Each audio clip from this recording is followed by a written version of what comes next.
everybody, Soren Baker here on Unique Access, and today we're joined by DJ Scratch. Thank you for coming through, sir. Thank you for having me. Yeah. So, Scratch, one thing that has always impressed me about your career is that your ability to evolve, you know, from being a DJ to then being a producer to then working in films, being on television shows, and then doing lots of touring on your own. So what, you know, as you were developing and growing as an artist, as a creative person, how do you think you were able to transition into all these different ways? Well, it was all organic, and just being in the industry for 30 years, you see like the person that was the hottest rapper 30 years ago couldn't be found 5 years after that, and so on and so forth. So for seeing that for 30 years, like for, you know, every couple of years, the hottest artists, and next thing you know, they're gone. Mm-hmm. You know, a lot of people they rely on when they're hot, and they think it's never gonna stop. You know what I mean? So just seeing that on the outside, from the outside looking in, it's all about just reinventing yourself. It's easy to do. Okay. You know, it's just do it within the culture, and don't think that everything lasts forever, and you can last forever. Okay. And then to that point, you have had the benefit also of working with some of the guys who have kind of been the exception to that rule, namely with LL Cool J, doing a lot of work with him, and then of course Busta Rhymes. So for working with those two guys in particular, what have you seen about LL that enabled him to come out in the early to mid 80s and still be successful, still be on top now? Same thing, like he's actually, LL is actually the template for longevity and reinventing yourself. So just watching what he does, you know what I mean? Like, first of all, he stays in shape, because that's his bread and butter. If L takes his shirt off and he got a big beer belly, it's over, because ladies love LL, you know what I mean? So, you know, he just basically focused on what his core fans love him for, and just did that, and then, you know, just moving on. Like, one thing LL didn't do that I wish he did was put out artists. But if you notice, the greatest MCs, solo MCs, never put out artists. Rakim, Big Daddy Kane. Yeah. LL. So on and so forth. Keep going. You know what I mean? But excuse me. But yeah, LL is the template of longevity and reinventing yourself. Like, he has a hit TV show. He has 2 hit TV shows on right now. So, as far as the production side, obviously you've done stuff with EPMD before, but then I think as a producer, I think a lot of people start looking at you on a more regular basis through all the stuff you did with Busta Rhymes and the Flip Mode Squad and all the different members of Flip Mode Squad. So what was it about Busta Rhymes that enabled the two of you guys to really form a bond and work so well as an artist-producer? Well, in the history of DJs, DJing for rappers, for groups, usually the rapper only looks at a DJ as a DJ. Okay. And he can have other talents, you know what I mean? So they're only looking at you as that, what you do for them. And when you're working with somebody else, they're looking at everything that you do.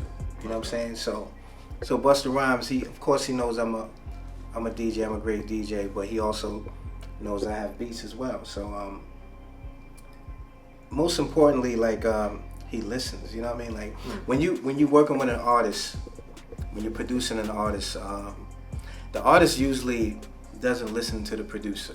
You know what I'm saying? Like, being a producer is like, it's not just sending somebody a beat and then whatever they do to it and bring it back. Right.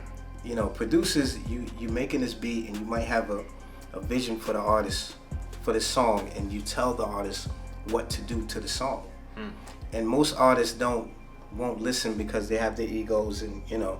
But Busta Rhymes listens to everything I say. When I bring him a beat, I give him the vision for the beat. Sometimes I even give him the flow, like, yo, flow like this, how the drums are going, and he'll just do it.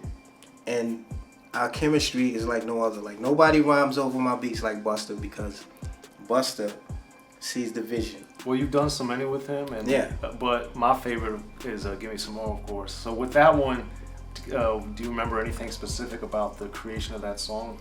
Yeah, absolutely. Me and Busta just talked about that last night. Okay. When I just gave him a new record. I gave Busta that beat for Give Me Some More in 1995. Wow. So a few years before he while we were working on his first album. So I gave him that beat for his first album, and he didn't understand the bounce or anything like that because it wasn't out like that at that time. Very untraditional. Even when it came out, it was still untraditional. Well, when it came out, Timbaland had that style, was popping with that. Right. He had that style popping at the time, but when I gave Busta that beat, nobody was using that type of bounce, and he didn't understand it. So, and it's a lot of records like that. So so we did the first album, Platinum Plus. Second album, Platinum Plus, and then when we got to the fourth album, he was like, "Yo, you remember that beat you gave me?" Because now at that time, Timbaland is killing. Okay.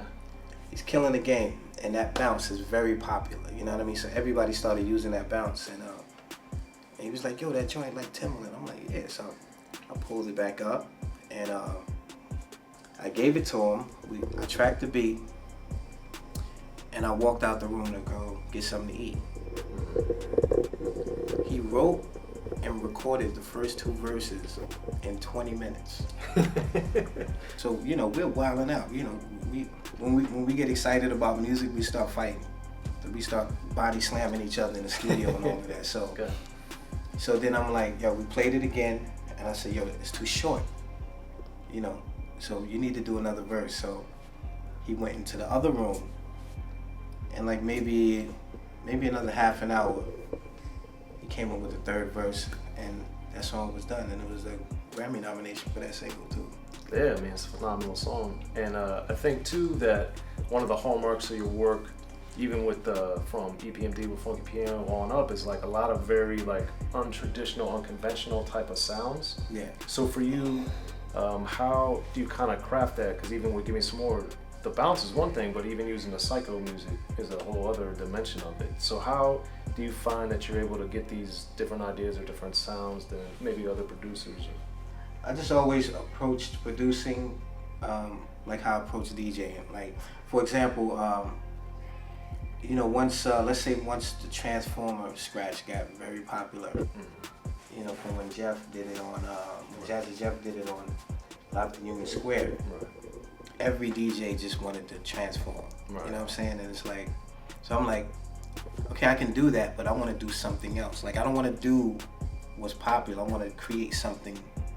I want to create something else instead of just everybody doing the same thing. And as far as like producing, the same thing. Like if you really take a look at my discography, I didn't sample the stuff that everybody sampled. Right. Like everybody used James Brown. In the 80s, early 90s, everybody sampled James Brown. Everybody. And I'm like, we need to do something different.